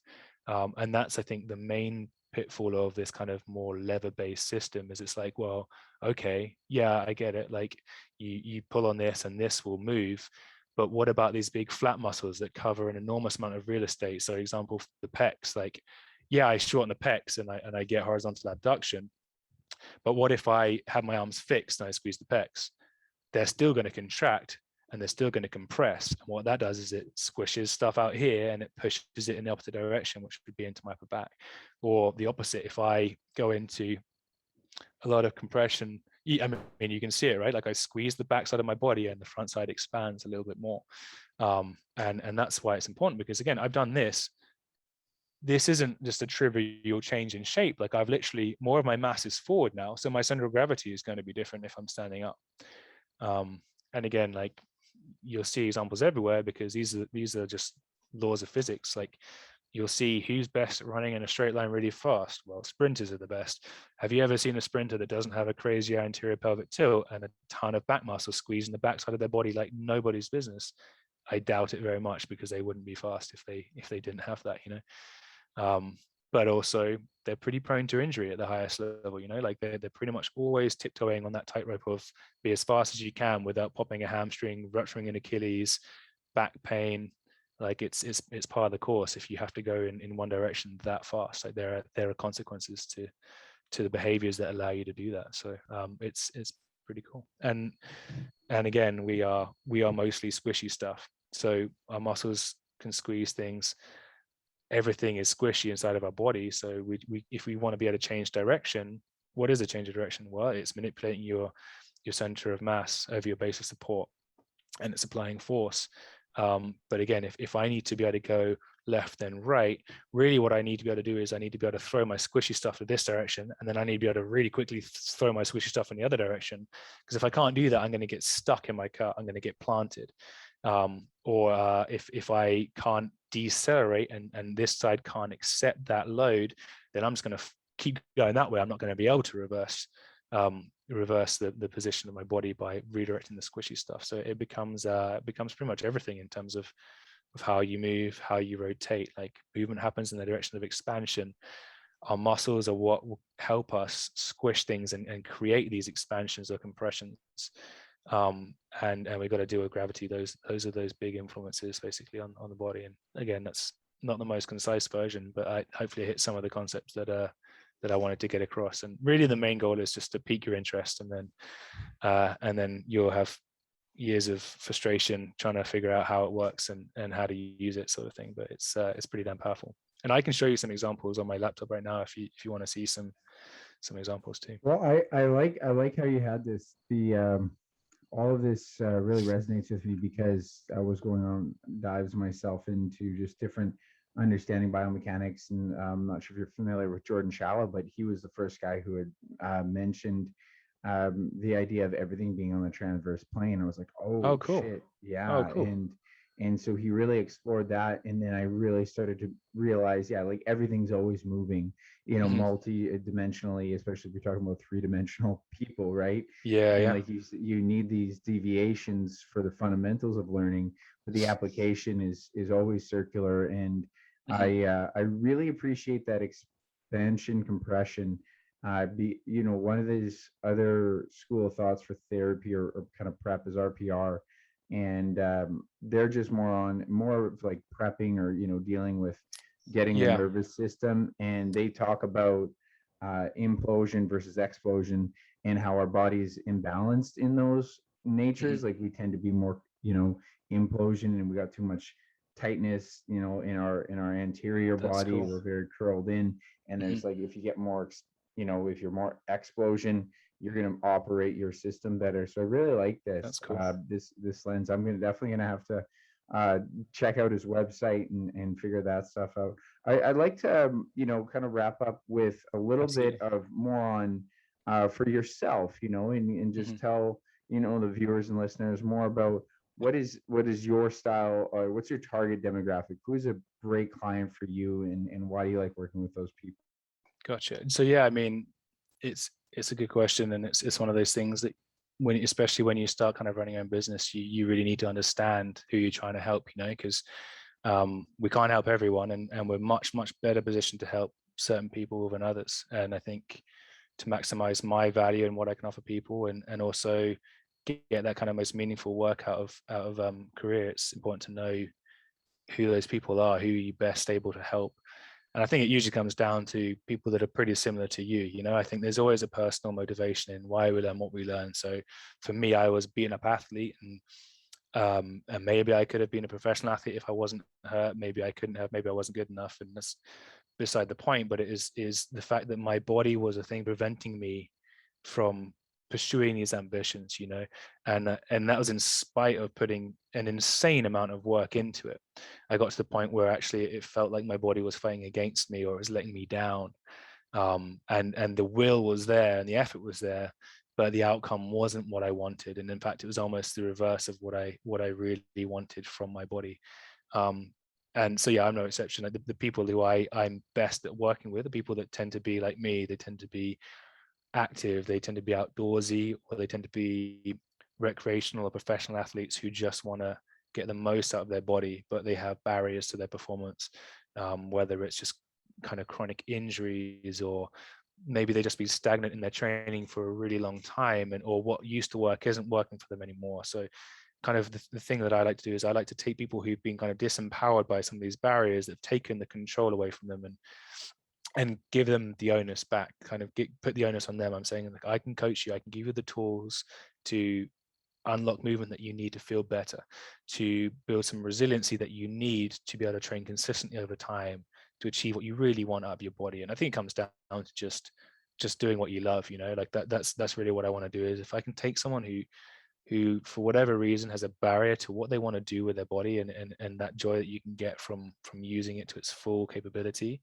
and I want to just deconstruct those barriers, and then I want to take them beyond where they've ever been. Because I think one thing injury teaches you is, like, it absolutely sucks because there's so much that you suddenly can't do, and it hurts, and it's like, it makes you feel fragile. But I think one of the things that you can take away from injury or disability, and I think it's pretty inspirational thing about people, is the way to deal with that is think about, okay, well, what can you do? What can you do? So, like, there's always someone worse off than you making more of what they've got.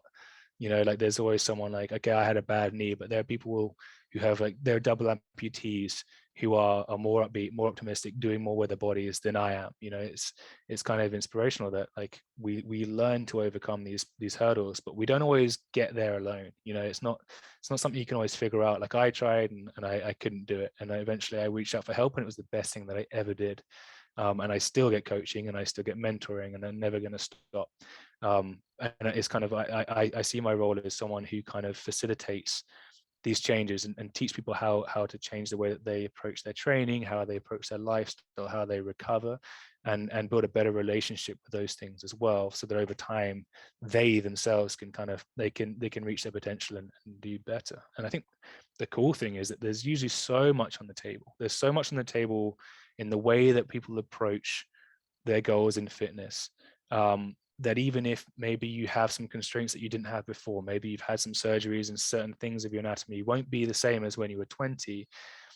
For most people, that's beside the point, because there are 1,000 things that they could do and improve in their approach that might well give them more than they even had in their 20s. Like, I honestly think if most people in their 40s can probably be in the best shape of their lives, because the chances of them hitting every kind of important factor in their training when they were younger is really, really low. Because when you're younger, anything works. Like, I trained like a complete idiot for 10 years, and like it did beat me up, and I paid for it later. But man, the changes in my performance were astronomical. But I know now, like, okay, well, now I've had some injuries, I've got some pretty major wear and tear, but there are things that I'm doing so differently now that I think that, like, I'm capable of doing more than I've ever been able to do if I take the right approach, and I have the right relationship with how to get there. And that's really what I like to coach is, I don't want someone seeing me for the rest of their life 3 times a week. I'm like, I'd like to see people a couple of times a week, and I'd like to teach them these tools. And then again, if I do my job right, by the time they're done working with me, inherently they're going to be moving in a way that reinforces resiliency, teaches them how to chase performance without kind of getting too many of these unintended consequences holding them back. And again, it's kind of about empowerment for me. Like, that's what I've always enjoyed, is helping people do stuff that they couldn't do by themselves. I think no one is capable of more by themselves than they are with the assistance of someone else. And that's where I want to be. I want to give that support, use my knowledge, and kind of, again, show people how to train in the way that gives them what they want, gets them reaching their goals, but also makes them resilient, so that they don't have to feel fragile. They don't have to micromanage everything. They don't have to be worried about, oh my God, I did this slightly wrong in that exercise. Am I going to regret it tomorrow? Like, I think with rehab and performance, there's this big area in between there where a lot of people just end up stuck, where it's like, okay, well, I'm not injured, but I can't do all the stuff I want to do. And every time I try and get closer to there, I end up further back towards the rehab side of the continuum. And it's like, that's a huge gray area. And I think it's really underserviced. And that's kind of where I see myself fitting in. It's like, I can make people perform. Like, I've trained athletes very high levels, and I trained guys who've had career-ending injuries to personal bests in a very short period of time, because I think there's so much to be desired in more conventional approaches to training, and it doesn't even have to be that complicated. It's something that everyone can learn and really benefit from. And yeah, my thing is again, get that quality of life, get healthy, learn how to stop kind of doing these things that act as interference to what you want to do, learn how to adjust your training, your recovery. And that's kind of why I went with the name for my business, which is Resurgent, because it wasn't my favorite word, Resurgent Athletic Performance. Like I had some other names that sounded kind of cooler, but the more I thought about it, the more I liked it, because you've got kind of, I think what my demographic need is, they need a reset. You know, they need to let go of the way that they trained because it's not helping them anymore. They need to kind of they need to reacquire some motion. Like all these kind of words, like they tend to be a little bit more rehabby, a bit more kind of rest based. So you've got like recharge, reset, reborn, regenerate. These are all things that I thought about for names. But what I really wanted to emphasize with the name is that, like, okay, it's cool that you don't hurt anymore, but that wasn't your goal. Your goal was, I don't want to hurt anymore, so I can do all this stuff that I want to do. And that's why I like the surge part, because surging is like this momentum. It's like you overcome these barriers and then you build momentum, and then that momentum carries you to places that you haven't been before. And that's kind of where this idea of Resurgent kind of just started to fit, and I ended up going with that for my business name. So that's what I want to do. I want to help people resurge. I want to help them overcome their barriers and actually get way more out of their bodies than they thought they were able to do. And then I want to sit back and watch them just kill it and enjoy themselves. That's kind of my Love goal. that. Yeah, that, like you say, the original inspiration is always going to be from who you were, because you walked the wrong path, and that's how you clean up the path for people to come after you. And Yeah, that's how and we learn, I think, isn't it? Like mistakes. it is, Mistakes for are sure. important. For sure, and it's just a natural inclination to feel very connected to those people, and you're going to help them better. You know, you can still help people in other genres and in Mhm. other Oh, ways of absolutely. life, just from understanding it. But you're very connected to, like, I've been there, and you Yeah. want that person to not have to deal with the regret and mistakes you did. So I Yeah, man. totally It's like get that. you see, like I used to watch. I mean, I watched rugby my whole life, and I watch it less than I do now. But like, you won't watch a game of rugby where someone doesn't come off with a bad injury. Um, and now I see that, and I always had empathy, but now it's like I don't just see, oh, that looks painful. I see, man, that's going to be months of frustration and doubt, and like that could be career ending. That's a life-changing thing that's happened, and maybe it was preventable and maybe it wasn't, but the way that you deal with it, that's something you have control over. And that's something that I think I can help people have a better strategy for, and that's really empowering, because I've been there, and that so much of that struggle is under the surface as well. You know, like it's not the physical stuff, it's the other components, and you kind of need to address that too. But it's something you can't understand unless you've experienced it. But a lot of people have experienced it and aren't getting the service they need, I think so. Yeah, yeah, it's that psychological, for sure. Now, Mm. as this is the Strong Ambition podcast, I always like to know, what is your more recent ambition? What do you, could be training life? What are you really going after now? So they're kind of combined, honestly. Like I'm always trying to get better systems for staying organized, because that's one of my personal struggles. But part of that, and a lot of what we just talked about, is kind of, I have a kind of brainchild forming, and it's what I really want to do is this kind of, it's pretty ambitious, so it's fitting this kind of segment. But what I really want to do is create almost like a sort of a syllabus, sort of mentorship. Although in my head it's become more of a fellowship, partly because I love Lord of the Rings and I'm a huge nerd about that, but also it kind of fits, and it pertains to what we talked about. So what I want to create is this kind of almost like a syllabus, a course, kind of small group, and with the demographic being pretty much who we just talked about. So maybe it's an athlete that's just come to the end of their career, and their body is feeling pretty beaten up. Maybe they're struggling with this idea of, okay, well, my identity has been sport for my whole life. Now what do I do? And I want to integrate just kind of simple elements of how to build these habits that get you physically better, like get you kind of overcoming some of this wear and tear, and some of the kind of history that you picked up from playing a sport, which always takes its toll, but also kind of emphasizes this healthy relationship towards training and exercise as well, because as we talked about, like often performance and health are opposed to a certain degree, and that becomes more detrimental when you're no longer getting paid to do the sport, to getting paid to do the performance. And the idea will be basically is this kind of sequential thing of, okay, well, let's let's start off with stuff which is a bit more restorative. Let's start off identifying kind of what's important to you, what your values are, but also let's untap some of that motion, get your body moving in a way that's going to put less of a demand, less stress on your body, so that you can start to enjoy the feeling of using your body again. Because a lot of people who have a big training history get to the point, I think, where training almost becomes a frustration instead of the kind of joyful thing that it used to be.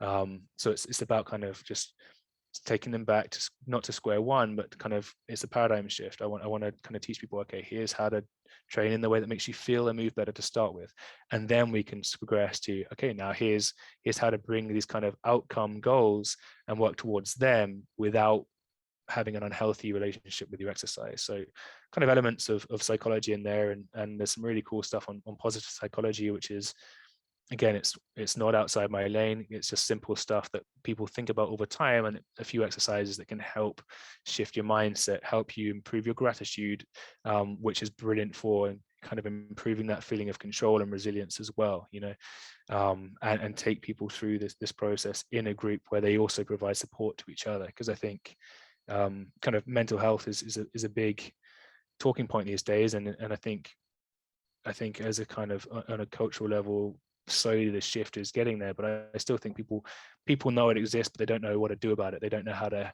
help each other with it. And I think a structure of kind of build some camaraderie and go through a process together, I think, is potentially a powerful tool for that. And yeah, so it kind of it's hard for me to kind of to articulate it, because it's still very much in this early phase. I've done some work on it, but yeah, the idea is kind of a very comprehensive thing. It's just like, okay, here's how to change your lifestyle and ingrain these habits that are going to make you healthier physically and hopefully mentally as well, and teach you how to just reacquaint yourself with this enjoyable experience with your body. Have a good relationship. Like, I think a lot of people at this point will feel like my body's letting me down, or it's not doing the things for me that I want it to do. And it's like, okay, well, that's kind of an abusive relationship. Like, what about what you can do for your body? Like, let's get that balance back, and kind of teach that in a kind of syllabus structure over time, with a group of like-minded people who can support you along the way, share experiences, read some books together, discuss it, just kind of foster almost this kind of social connection, which is actually really important in being resilient as a human being, but also being happy. And again, we live in the age of technology, where if you want to find like-minded people, you don't have to live close to them geographically. And I kind of want to foster this environment where these people can help each other, because I think it's easier to go through something with someone else than it is to go through it by yourself. And yeah, the fellowship is kind of the name I'm leaning towards, because I love Lord of the Rings, but it's also a prime example. Like that book is a really good example of how the sum of our parts as a group of people is always better than the individual components. We are better together, especially if we learn how to support each other and be more empathetic as well. And yeah, you have within the fellowship very different characters with their own values, but like they work to one end, and it works out pretty good. And again, it's a story about doing your best with what you have, and it's actually not really about the outcome, because everyone kind of failed at who they're trying to be in that one. So that's where I'm going towards. It's a very, like I said, it's a bit lofty right now, but I think there's some promise there, so we'll see. Definitely promise there. I love this idea. I love the term fellowship. Bringing people together is how things are created stronger, for sure. I love that. So I really appreciate you coming on today. Oh, it's my pleasure. Sorry, ended up being a 2-hour call. No worries. Hey, I listen to long podcasts, so I have no problem making them. And we're gonna have to have you on again, and we'll take another deep dive into the biomechanics, some other strength conditioning. Yeah, let me. I can do some prep and some diagrams and stuff, because it's hard to understand at the best times, but it has immediate value, and it's something you can use day one once they convey those concepts, I think, more effectively. That'd be good. Absolutely. Well, why don't you plug your stuff? Let people know where they can find you on Instagram or website or anything like that. Yeah, so actually, this was a good segue, because I spoke to you about the other day. I need to start putting myself out there more, because I'm self-employed now, and I don't have the foot traffic that I'm used to. So right now, best way to contact me is probably through my email, which is resurgent.athletic.performance@gmail.com. I'm struggling setting up an Instagram account. You can only use one phone number per account. So I basically managed to create a business account, lock myself out of it for a few days. So as soon as I can get into that, then I'm gonna be kind of emphasizing Instagram as my main kind of social media presence for the foreseeable future, and I'll be uploading kind of videos of my own training, so you can just see these concepts applies. And I'd love to have people come in and ask, because that's, I think, the easiest way of explaining is just demonstration. I'll share some cool before and afters of how quickly someone's, like, not only their movement can change, but the literal shape of their body can change. It's pretty cool to see. Get some testimonials in there, so you guys know that I actually am good at what I do, which I am. So yeah, that would be my Instagram, my email. Those would be the two best ways to contact me. And again, it doesn't have to be inquiries about work. I love talking about this stuff, and I like interacting and connecting with people. So any questions that pop up, just get in touch, and I take great pleasure in helping people out. Awesome. Well, that's so Awesome. great. And I appreciate you coming on, and we'll do another deep dive soon. Thanks again. Really George. appreciate it. I really appreciate it. I have to return the favor at some point as well. Thank you so much to George Ryles. It was a wonderful conversation. I thoroughly enjoyed it, and I'm going to keep listening to it because he has so many nuanced details. I'm going to have him on again. We'll do a part 2, and we'll dive into the real mechanisms that are in there, and you can continue to learn from him. He's a great resource. Thank you so much for joining today. And just remember, it's not about the pursuit of happiness, but it's about the happiness within the pursuit.